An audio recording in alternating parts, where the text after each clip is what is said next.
let's talk about something we all deal with, small talk.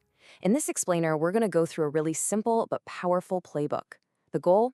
To turn those conversations you dread into ones you actually enjoy, so you can build better connections and just feel way more confident in pretty much any social situation. You know that sinking feeling, right? You're at a party or some work event and you get stuck in a conversation that is just going nowhere. It's that awkward, painful, dead-end chat we've all been trapped in. But what if I told you the problem isn't you? It's the questions you're asking. So, what's the real problem here? Well, it usually boils down to one thing: what we can call static questions. These are the default, kind of lazy questions we all fall back on. And honestly, they're the #1 reason conversations just fizzle out. Ah, the classic. How's work? I mean, seriously, think about it. When someone asks you that, what's your go-to answer? Good. Fine. Busy. Right? It's a conversational brick wall. A question like this doesn't ask for a story, it just asks for a one-word status update. And this is exactly why they don't work. Static questions are almost designed to get one-word answers. They don't open any doors to new topics, and they kill any momentum before a real conversation can even get started. They basically shut things down. So that's the problem. But the good news is, the fix is actually just a simple but really powerful shift in how you think about it. It's all about moving from that passive, static approach to something we'll call active conversation. So what does that actually mean? Well, at its heart, an active conversation is about being intentional. You're not just trying to kill time, you're trying to invite more from the other person. You're looking for movement, for emotion, and for the stories that really make people interesting. Okay, let's get practical.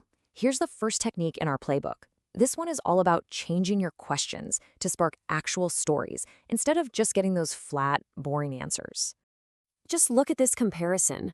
On the left, what have you been up to? It's so vague, it's kind of hard to even answer well. But look at the active version.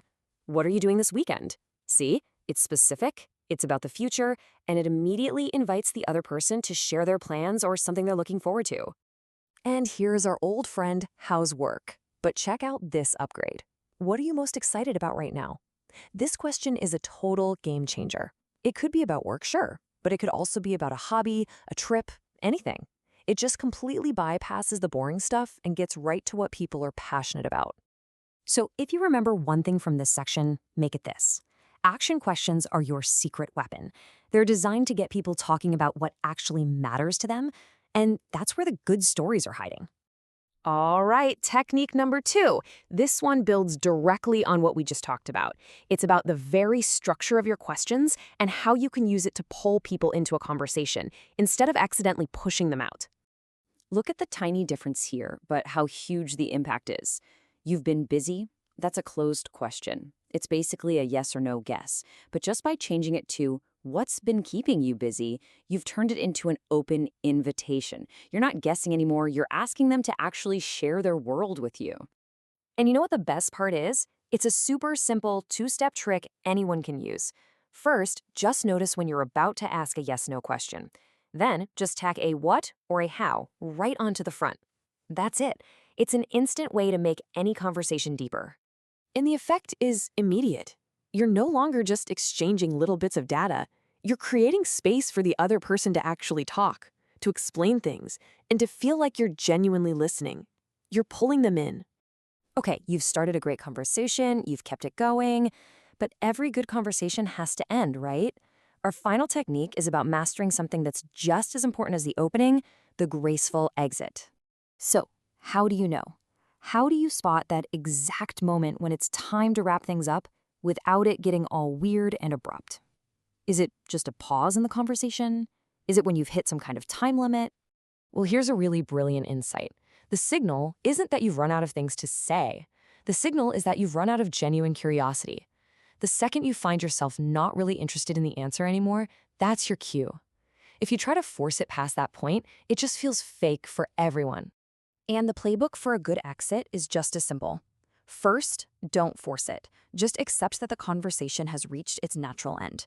Second, close it politely. Something as simple as, hey, it was so great to catch up with you. And finally, always try to leave on a positive note. It just makes the whole interaction feel good. So, Let's put it all together. Once you ditch those old static questions and start using a more active, more intentional approach, you can completely change how you experience small talk. And there you have it. This is your active conversation toolkit. You've now got 3 simple, powerful tools you can start using today. You know how to spark stories, how to pull people in with open questions, and how to end any conversation with confidence and grace. At the end of the day, this is what it all comes down to. The power to have better conversations is totally in your hands.